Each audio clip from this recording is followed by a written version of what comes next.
Hi guys, welcome back to my channel. So Kolkata বইমেলা থেকে কেনা একটা বই আমি পড়ে কমপ্লিট করে দিয়েছি, আর সেটা হচ্ছে এই বইটা কিকি এবং অন্যান্য গল্প।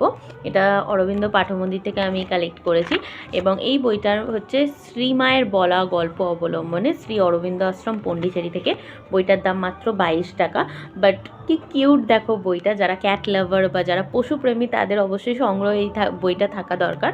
তো এই বইটার মধ্যে আমরা পোষ্য বেড়াল বা রাস্তায় যে সমস্ত বেড়ালরা থাকে তাদের থেকে আমরা কি শিখতে পারি সেই রকমই অনেক ছোট ছোট গল্প দেওয়া রয়েছে। খুব বেশি গল্প নেই, 3-4টেই আছে, আর খুব সুন্দর দেখো ইলাস্ট্রেশন দেওয়া। তো আমি আগের ভিডিওতেও দেখিয়েছি যে এর মধ্যে ইলাস্ট্রেশন, খুব সুন্দর সুন্দর ইলাস্ট্রেশন দেওয়া রয়েছে। এবং শেষের পৃষ্ঠাতে শ্রী অরবিন্দ এই পোষ্য বেড়ালদেরকে নিয়ে একটা কবিতা লিখেছিলেন, ডেসপেয়ার অন দ্য স্টেয়ারকেস, আর ওই কবিতাটার বাংলা অনুবাদও দেওয়া রয়েছে উইথ ছবি। তো এই বইটা বাংলা ইংলিশ দুটোতেই অ্যাভেলেবেল রয়েছে।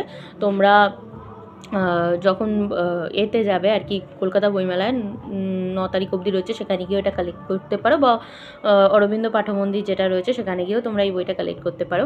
বইটা খুবই সুন্দর, গল্পগুলো খুব হার্ট টাচিং লাগবে। অ্যাজ আমিও ক্যাট লাভার, মানে আমি ডগ ক্যাট বোথ লাভারই বলতে পারো। আমার অবলা পশু প্রাণীদেরকে হেল্প করতে খুব ভালো লাগে, তো সেরকম গল্প পড়লে খুব ভালো লাগবে। তো বইটা অবশ্যই তোমরা পড়ো, আর ভিডিওটা ভালো লাগলে অবশ্যই চ্যানেলটাকে সাবস্ক্রাইব করে নিও আর লাইক করে দিও। টাটা।